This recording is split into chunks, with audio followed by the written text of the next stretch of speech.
আজ টাইমস নাও খবরের মুখোমুখি তৃণমূল প্রার্থী অরূপ রায়। নমস্কার দাদা।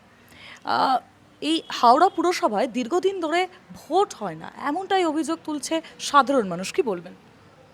হাওড়া পৌরসভা যে সময় ভোটটা ডিউ ছিল সেই সময় পার্লামেন্ট ইলেকশন ছিল, সেই কারণে পার্লামেন্ট ইলেকশনের কারণে হয়নি।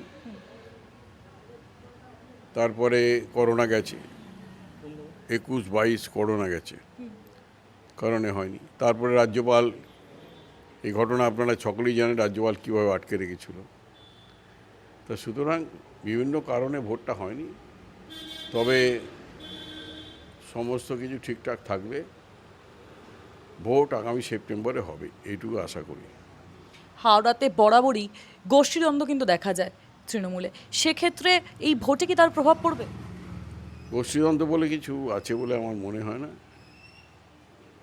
আমরা একসঙ্গে কাজ করি, সকলে মিলে আমরা একসঙ্গে, সমস্ত বিধানসভা কেন্দ্রে আমরা একসঙ্গে কাজ করি। গোষ্ঠীদ্বন্দ্ব আমাদের মধ্যে নেই। কটা আসন পাবেন হাওড়া শহর? 16 আসন পাবো। অবাঙালিরা ভোট দেবে, বা যেহেতু হাওড়াতে অবাঙালির সংখ্যা প্রচুর, সেক্ষেত্রে অবাঙালিদের ভোট পাবেন আপনারা? কিছুটা ভোট পাবো আমরা আশা করছি।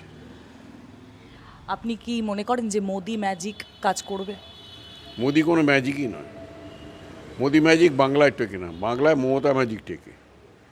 মোদি ম্যাজিক বাংলায় টেকে না, আর মোদি কোনো ম্যাজিক নয় বাংলায়।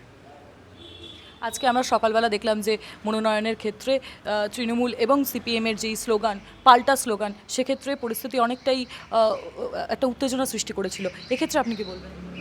আমরা যখন ছিলাম তখন কোনো স্লোগান হয়নি, আমাদের মধ্য হাওড়ার মানুষের সামনে কোনো স্লোগান হয়নি, আমাদের কর্মীদের সামনে। পরবর্তীকাল কি হয়েছে আমি জানি না, শুনেছি স্লোগান, পাল্টা স্লোগান হয়েছে, এইটুকু শুনেছি, এইটুকু। দীর্ঘদিনের মন্ত্রী আপনি, হাওড়াবাসীর কাছে আপনার বার্তা কী থাকবে?